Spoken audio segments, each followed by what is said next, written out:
morning guys. Namiss ko yung bus ko kanina umaga. Kaya ibang bus yung nasakyan ko. Ibang ruta ng bus yung nasakyan ko. So kabababa ako lang. At ngayon maglalakad ako around 900 meters papunta dun sa office ko. So kulang-kulang 1 kilometro. Okay lang, maaga pa naman eh. Kaya chill muna tayo sa paglalakad. At ibang ruta naman tong dadaanan ko ngayon. So samahan nyo ako. Tingnan natin yung surroundings dito kung maayos at maganda. Medyo malamig pa rin ang panahon. After nung ilang araw na mainit, ngayon malamig na naman. Sana lang wag umulan. Pero kahit na umulan, may dala naman akong baon, tapos ready naman tong damit ko. Sasamahan niyo ako.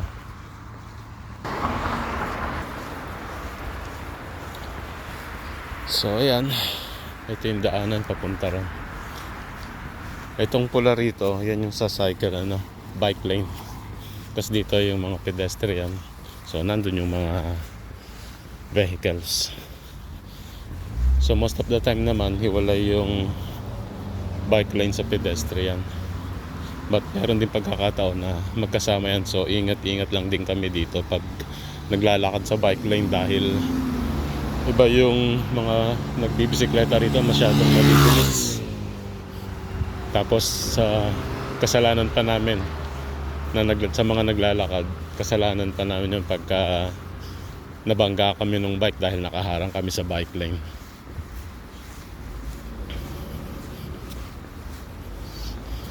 So ito yung stoplight naman dito. Makita mo may mga ganyan, tutop mo lang para ma-sense nila na may mga daraan o may tatawid. Kaya ayan, mabilis naman din yung transition ng ilaw pagka nag-press ka dun sa nila. Katulad dito, wala nang pedestrian. Magme-merge tayo sa actually dito yung pedestrian, pero huwag na dyan. Dito tayo sa bike lane. Dito na lang, sa kabila na lang tayo para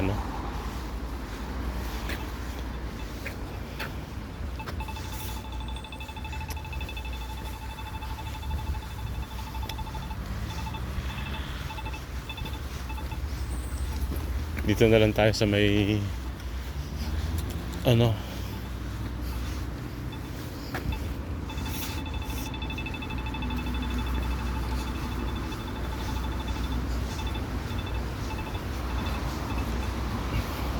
mahirap paglakad sa may bike lane din eh. Kaya dito tayo sa mayroong may para sa pedestrian. Ayan, di ba? Mas safe, mas chill maglakad. Hindi ka na kailangan lumingon-lingon kung may daraang bike.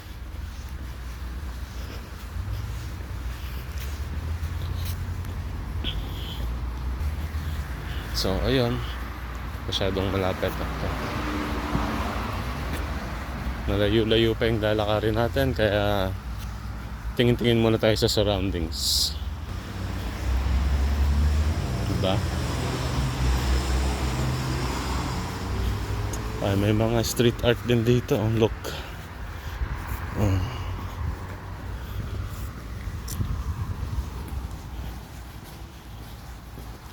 Yan ang pinaka-vandal nila dito. Medyo creative. Hindi yung mga mga walang kakwenta-kwentang art na kung ano-ano lang.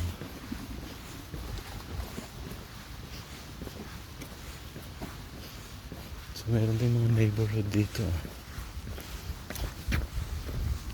Oh, yan yung mga neighborhood na lapit.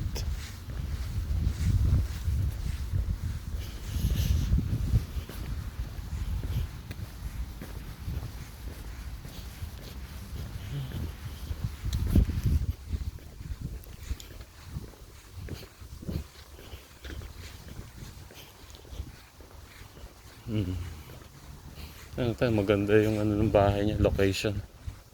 Hindi kailangan ng mga fence na dahil wala namang mga intruder dito or mga akyat bahay. Kaya okay lang yung ganyan.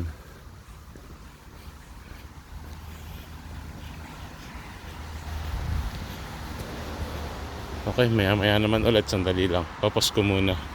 Ito. So ito naman yung mga houses na may mga fences, matataas.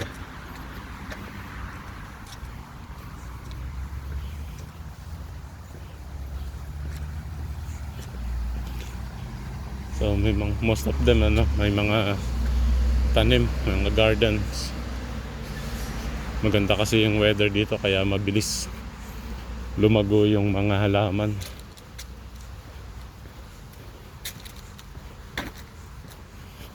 Kahit hindi na diligan yung mga yan dahil anytime umuulan.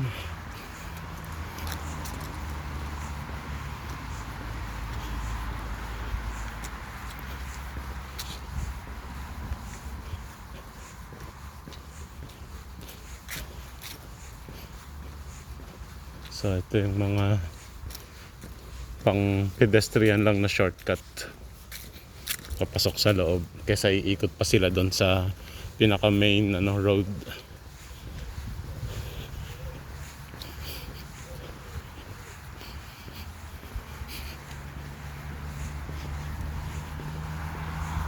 Tapos ito yung mga guys, tingnan nyo to, yung bike na to.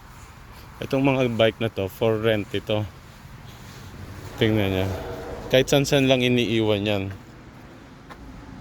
Kailangan mo lang merong apps para iscan mo dyan para magamit mo siya. Around 1 or 2 euro yata per hour nito, hindi ko lang alam. So yan, makikita mo kahit saan yan dahil iniiwan lang nila yan after gamitin. Iwan lang nila yan dyan. Tapos mag-auto lock naman yan. So kahit nakawin yan nung hindi rin nila mapapakinabangan dahil may sense rin. Madetect nung apps nila.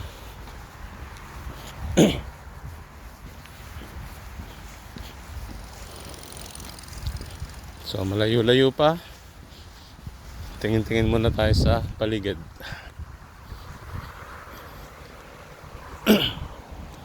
Hindi ko lang alam kung naririnig niyo yung music ko dito sa video na to, pero habang naglalakad nakikinig lang muna ako sa music. Basta ito rin yung isa sa mga kadalasan dito, yung mga alaga nilang hayop, nilalakad nila. Marami yan, lalo na sa gabi. Ewan ko kung saan yung papunta dyan, hindi ko alam. Pero yung dumaan dyan. So yan yung tulay. Yung ilog nila rito, pangit ang tubig pero wala namang basura. So I don't know kung may mga malilinis na isda dyan na pwedeng mabingwit. Wala namang gumagawa din dito Baka sooner or later pagka may iba pang mga lahi na pumunta rito. Ito maganda rin daanan Hindi ko lang alam kung saan ang papunta Maybe next time pagka medyo kabisado ko na yung daan. Natin yan, i-explore natin.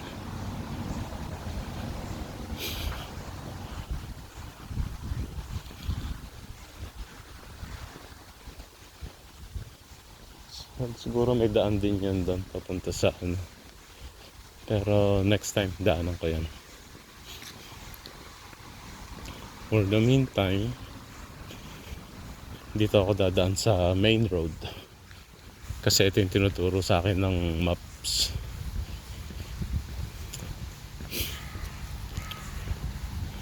So bago ako limoko ng kanan, tingin muna sa kaliwa. Okay, yan ang surroundings. Merong football field. Malaking football field. May mga gardens. So ayan. Yan ang surroundings dito. Medyo chill ang panahon. Siguro nasa 20 degrees Celsius yung ano ngayon.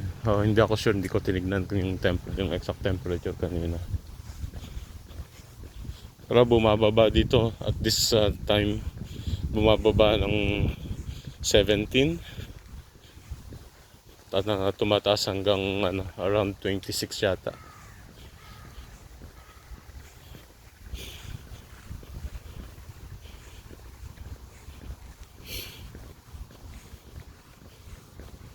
So ano to?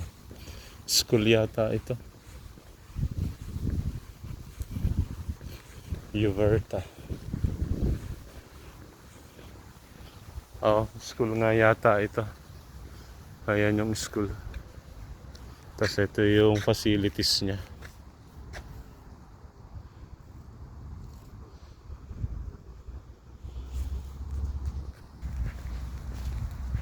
Tapos mayroon tennis court pa dito. Ano ba, tennis court or badminton? Kaso mukhang tennis court. Kala ko tong blue parang badminton court, maliit. Yun dun sa likuran, yung kulay pula, yun yung tennis court.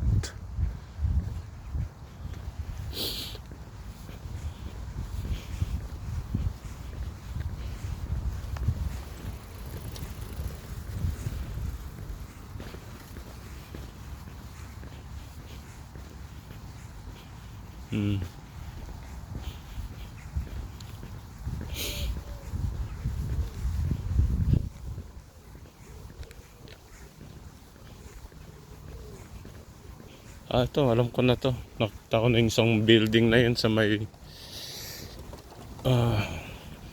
kalayuan. Malapit na yan sa office namin.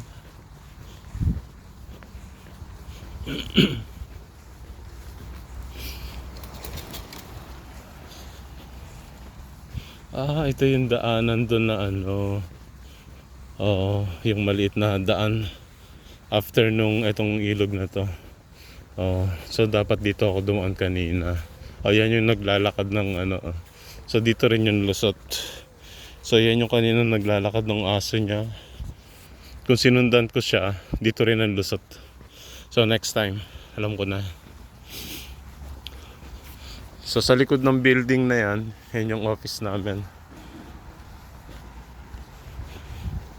Ito yung ilog kanina na sinasabi ko, na maitim pero wala namang basura.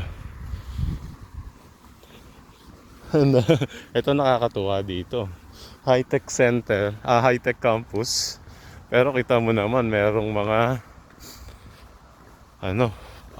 parang farm or ano man tawag dito. May mga baka at meron pa yan mga sheep dun sa bandang gitna. So hindi ko alam kung kasama yan sa mga dinedevelop ng facilities or meron lang sadyang mine-maintain na ganyan dito.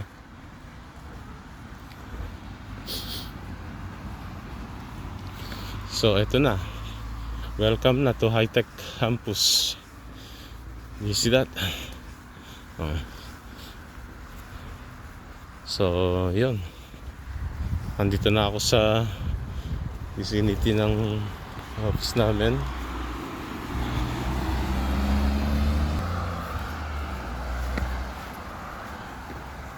So yun lang guys, maraming salamat. 900 meters na yan, almost. So okay, thank you. Kita kits.